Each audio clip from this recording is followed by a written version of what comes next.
দেশে বিদেশি বিনিয়োগ নিয়ে যখন উকি দিচ্ছে শঙ্কার কালো মেঘ, তখন চীনের পাশে থাকার প্রতিশ্রুতি খুলেছে সম্ভাবনার দুয়ার।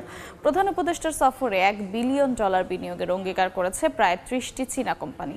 শুধু তাই নয়, চীনা উদ্যোক্তাদের বাংলাদেশে বিনিয়োগে উৎসাহিত করার আশ্বাস দিয়েছেন প্রেসিডেন্ট শি জিনপিং।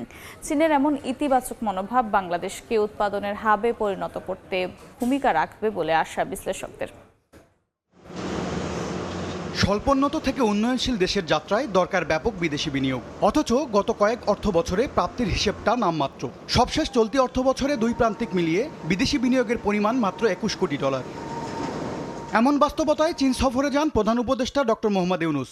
শীর্ষ চীনা কোম্পানির প্রতিনিধিদের নিয়ে বৈঠক করেন তিনি। বাংলাদেশ ব্যবসার জন্য কতটা উন্মুক্ত তা তুলে ধরা হয় এই বৈঠকে। আমরা আশা করছি চাইনিজ ইনভেস্টমেন্ট অনেক ম্যাসিভলি বাংলাদেশে আসবে। চীন সরকার ও চীনা কোম্পানিগুলোর কাছ থেকে $2.1 বিলিয়ন বিনিয়োগ, ঋণ ও অনুদানের প্রতিশ্রুতি পেয়েছে বাংলাদেশ। প্রেস সচিব জানান, বাংলাদেশে বিনিয়োগে চীনা উদ্যোক্তাদের উৎসাহিত করার আশ্বাস দিয়েছেন প্রেসিডেন্ট শি জিনপিং। বিনিয়োগের সহায়ক পরিবেশ এটি যদি একটা বার্তা দেয়া যেতে বাইরে তাহলে দেখা যাবে চীনের বাইরেও কিন্তু জাপান আছে বা অন্যান্য যে সমস্ত দেশগুলো আছে তারাও কিন্তু বাংলাদেশে বিনিয়োগে আগ্রহী হবে। দেশীয় উদ্যোক্তারা বলছেন, চীনা বিনিয়োগে দ্রুতই বাড়বে কর্মসংস্থান, তবে অর্থনীতিতে কতটা প্রভাব পড়বে তা জানতে সময় লাগবে। ব্যাপারটা যদি এরকম হয় যে 100% র মেটেরিয়াল বাইরে থেকে আসছে, বাংলাদেশের প্রসেস হচ্ছে এবং এটা আবার বাইরে চলে যাচ্ছে এবং ট্যাক্স ওয়েভারের কারণে আসলে ট্যাক্সও আয় হচ্ছে না, শুধুমাত্র তারা যখন মজুরি দিচ্ছেন কিংবা তাদের ম্যানেজমেন্টকে যখন স্যালারি দিচ্ছেন বাংলাদেশে, সেটার বাইরে আসলে খুব একটা তখন আমাদের ইকোনমি থাকে না।